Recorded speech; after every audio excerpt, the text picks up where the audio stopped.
पौराणिक मान्यताओं के अनुसार पितृपक्ष में श्राद्ध की परंपरा महाभारत काल से शुरू हुई।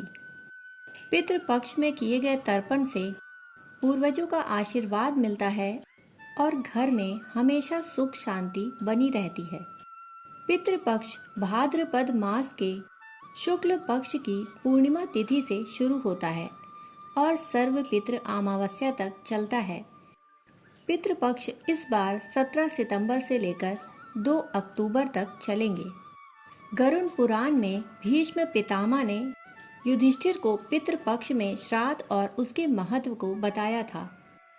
भीष्म पितामह ने बताया था कि अत्रि मुनि ने सबसे पहले श्राद्ध के बारे में महर्षि निमि को ज्ञान दिया। दरअसल अपने पुत्र की आकस्मिक मृत्यु से दुखी होकर ऋषि निमि ने अपने पूर्वजों का आवाहन करना शुरू कर दिया था। इसके बाद पूर्वज उनके सामने प्रकट हुए और कहा, निमि आपका पुत्र पहले ही पितृदेवों के बीच स्थान ले चुका है। चूँकि आपने अपने दिवंगत पुत्र की आत्मा को खिलाने और पूजा करने का कार्य किया है, यह वैसा ही है जैसे आपने पितृ यज्ञ किया था। उस समय से श्राद्ध को सनातन धर्म का महत्वपूर्ण अनुष्ठान माना जाता है। इसके बाद से महर्षि निमि ने भी श्राद्ध कर्म शुरू किए और उसके बाद से सारे ऋषि मुनियों ने श्राद्ध करना शुरू कर दिया। कुछ मान्यताएं बताती हैं कि युधिष्ठिर ने कौरव और पांडवों की ओर से युद्ध में मारे गए सैनिकों के अंतिम संस्कार के बाद उनका श्राद्ध भी किया था। आइए जानते हैं अग्निदेव का श्राद्ध से क्या संबंध है।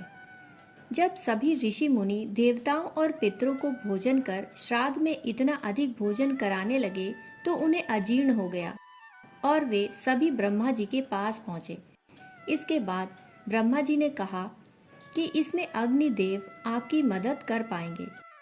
इसके बाद अग्निदेव ने कहा कि श्राद्ध में मैं भी आप लोगों के साथ मिलकर भोजन करूंगा, इससे आपकी समस्या का समाधान हो जाएगा। इसीलिए हमेशा पितरों को भोजन कराने के लिए श्राद्ध का भोजन कंडे और अग्नि को चढ़ाया जाता है। श्राद्ध पर्व पर यह कथा भी अधिकांश क्षेत्रों में सुनाई जाती है।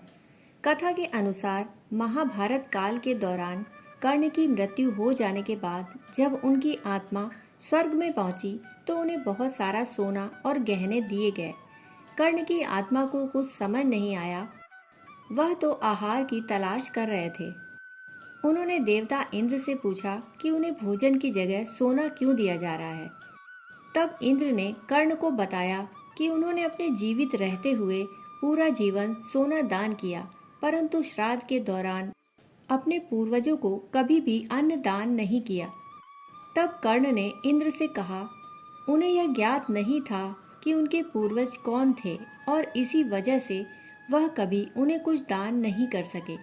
इस सब के बाद कर्ण को उनकी गलती सुधारने का मौका दिया गया और 16 दिन के लिए पृथ्वी पर वापस भेजा गया, जहां उन्होंने अपने पूर्वजों को याद करते हुए उनका श्राद्ध कर उन्हें आहार दान किया, तर्पण किया। इन्हीं 16 दिनों की अवधि को पितृपक्ष कहा गया है। यदि कोई पितृपक्ष में किसी मृत व्यक्ति का श्राद्ध करना भूल जाए या किसी की तिथि मालूम न हो तो उसका श्राद्ध कर्म सर्व पितृ अमावस्या पर किया जा सकता है। उसे सभी तिथियों के श्राद्ध कर्म के बराबर पुण्य फल मिल सकता है। पितृ अमावस्या से जुड़ी एक पौराणिक कथा है। प्राचीन काल में अग्निश्वात और वहिष्पद नाम के पितृदेव थे जो सोमपत लोक में निवास करते हैं। उनकी मानस कन्या अक्षोदा नाम की एक नदी के रूप में अवस्थित हुई। मत्स्य पुराण में अक्षोदा सरोवर और अक्षोदा नदी का जिक्र मिलता है, जो कि आज कश्मीर में स्थित है। एक बार अक्षोदा ने 1000 वर्ष तक तपस्या की, जिससे प्रसन्न होकर देवताओं के पितृगण अग्निश्वात और वहिष्पद अपने अन्य पितृगण के साथ अक्षोदा को वरदान देने के लिए आश्विन अमावस्या के दिन उपस्थित हुए। उन्होंने अक्षोदा से कहा कि हे पुत्री, हम सभी तुम्हारी तपस्या से अति प्रसन्न हैं, इसलिए जो चाहो वर मांग लो। परंतु अक्षोदा ने अपने पितरों की तरफ ध्यान नहीं दिया और वह अति तेजस्वी पितृ अमावस को अपलक निहारती रही।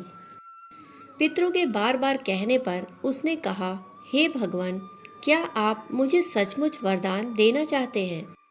इस पर तेजस्वी पितृ अमावस ने कहा, हे अक्षोदा, वरदान पर तुम्हारा अधिकार सिद्ध है, इसलिए निसंकोच कहो।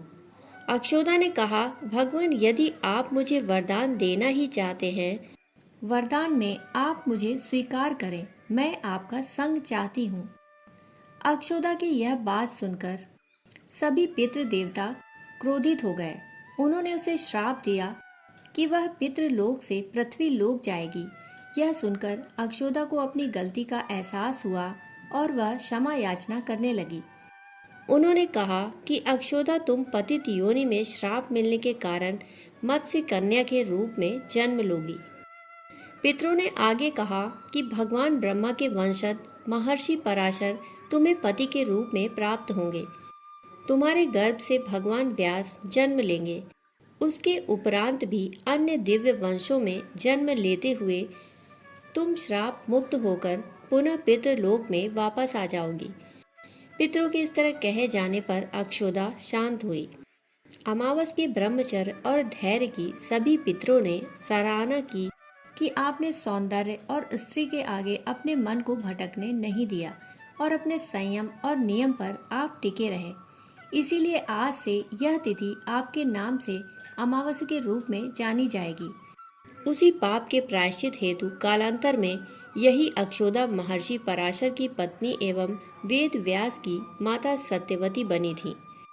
तत्पश्चात समुद्र के अंशभूत शांतनु की पत्नी हुई और 2 पुत्र चित्रांगद तथा विचित्र वीर्य को जन्म दिया। इन्हीं के नाम से कलयुग में अष्टका श्राद्ध मनाया जाता है। मान्यता है कि तभी से यह दिन पितृमोक्ष अमावस्या के रूप में प्रसिद्ध हुआ। तभी से प्रत्येक माह की अमावस्या तिथि को सर्वाधिक महत्व दिया जाता है और यह तिथि सर्व पितृ श्राद्ध के रूप में भी मनाई जाती है। जो प्राणी किसी भी दिन श्राद्ध ना कर पाए, वह केवल अमावस्या के दिन श्राद्ध तर्पण करके सभी बीते 14 दिनों का पुण्य प्राप्त करते हुए अपने पितरों को तृप्त कर सकते हैं। कुछ लोग इसे पितृ विसर्जनी अमावस्या भी कहते हैं। पितृपक्ष के दौरान पितरों की तिथि के अनुसार तर्पण किया जाता है और उनका मनपसंद भोजन तैयार किया जाता है। पितृपक्ष में पितरों के रूप में कौवे को भोजन कराया जाता है। हिंदू धर्म में कौवों को पितरों का स्थान दिया गया है। पितृपक्ष हो या कोई भी शुभ कार्य, पितरों को याद करते हुए लोग कौवों को भोजन कराते हैं। आखिर पितृपक्ष में कौवों को ही भोजन क्यों कराया जाता है और इसका क्या महत्व है? हिंदू धर्म में कौवों को पितरों का प्रतीक माना जाता है, क्योंकि यह मान्यता है कि पितरों की आत्माएं कौवे के रूप में आकर अपने वंशजों से भोजन और पूजा ग्रहण करती हैं। यह मान्यता श्राद्ध और पितृपक्ष के दौरान विशेष रूप से प्रचलित है। कौवे बिना थके लंबी दूरी की यात्रा तय कर सकते हैं।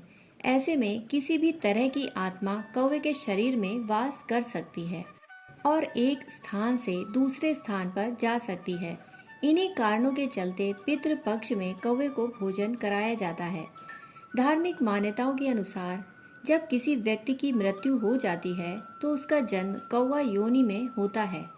एक पौराणिक कथा के अनुसार इंद्रदेव के बेटे जयंत ने कौवे का रूप धारण किया था। भगवान राम ने उसे आशीर्वाद दिया कि पितृपक्ष में कौवे को दिया गया भोजन पितरों को प्राप्त होगा।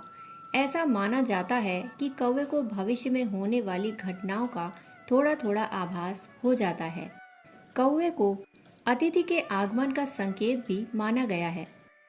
पितृपक्ष में गाय, कुत्ते और चींटी को भी भोजन कराने से पितरों को शांति मिलती है।